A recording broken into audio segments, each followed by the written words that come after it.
का ए साली जी हम आइल बनी ससुरारी, होली खेलबू कि ना खेलबू? ए जीजाजी देखी होलियो खेले के कोनो उम्र होला? अबे हमार उम्र नहीं कि होली होली खेलो। काहे न खेलबू तनी बताइबू? का बताई सुनी हम बतावत तनी।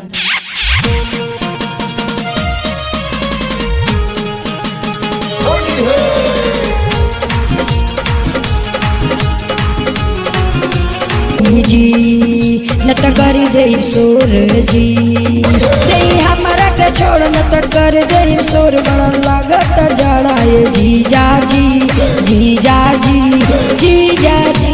तनी साया बही रुकी हमार पीछा करिया बखड़ाए साली जी।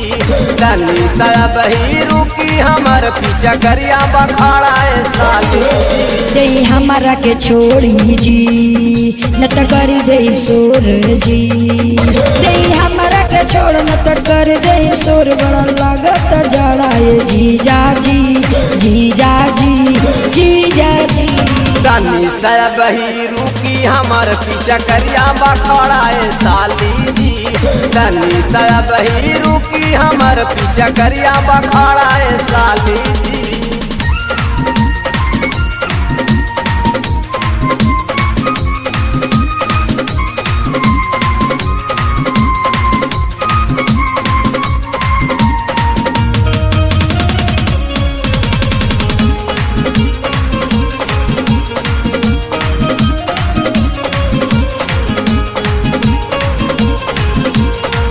बरदास कलवे बाबुड़वा मंगल मंगल के फिर होई दंगल दंगल फिर होई दंगल ये जीजा मंगल के फिर होई दंगल दंगल दंगल। कहना सामान बाटे सुनाए साली आजा के बाद रही टांगल हो। आजा के बाद रही टंगल साली आजा के बाद रही टंगल हो। जनी करी परेशान जी बटे छोटे मोर समान जी जनी करी परेशान बटे छोटे मोर समान अभी मनवा के आड़ी जीजा जी जीजा जी जीजा जी। तनी साया बही रुकी हमार पीछा करिया बखड़ाए साली जी। तनी साया बही रुकी हमार पीछा करिया बखड़ाए साली जी।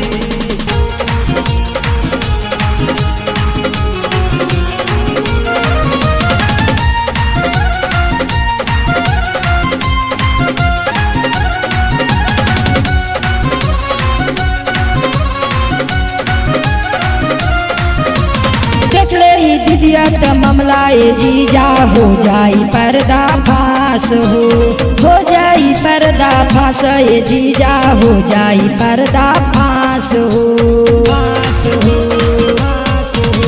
मोर पीछा करिया के माला साली भाईल न पूरा खलास हो। भाईल न पूरा खलास साली भाईल न पूरा खलास हो। हटे जल्दी निकाली जी जाके दीदिया में डाली जी हटी जल्दी निकाली जाके दीदिया में डाली तोर समनवा बकड़ाए जीजा जी जीजा जी जीजा जी। तनी साया बही रुकी हमार पीछा करिया बखड़ाए साली जी। तनी साया बही रुकी हमार पीछा करिया बखड़ाए साली जी।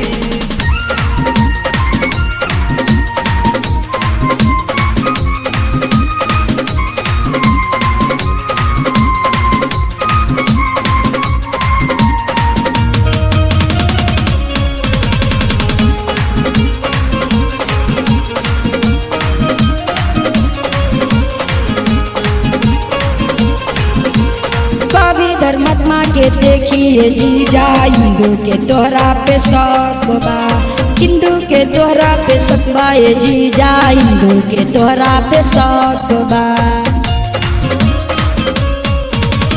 कहीं से हमारा बनल बा जीजा भंटा के तोहरा पर हक बा। भंटा के तोहरा पर हक बा साली भंटा के तोहरा के हक बा। से आई बनी घर जी के लागत आटे डर जी जैसे आई बनी घर हमके लागत आटे डर हमरे पीछे न पड़िए जीजा जी जीजा जी जीजा जी। तनी सा बही रुकी हमर पीछा करिया बखाड़ा ए साली जी तनी सा बही रुकी हमर पीछा करिया बखाड़ा ए साली जी दे हमारा के छोड़ी जी न त कर दे सोर जी दे हमारा के छोड़ न त कर दे सोर बड़ा लागत जड़ाए जीजा जी जीजा जी जीजा जी तनी सा बही रुकी हमर पीछा करिया बखाड़ा ए साली जी तनी सा बही रुकी हमर पीछा करिया बखाड़ा ए साली जी Music 99347151222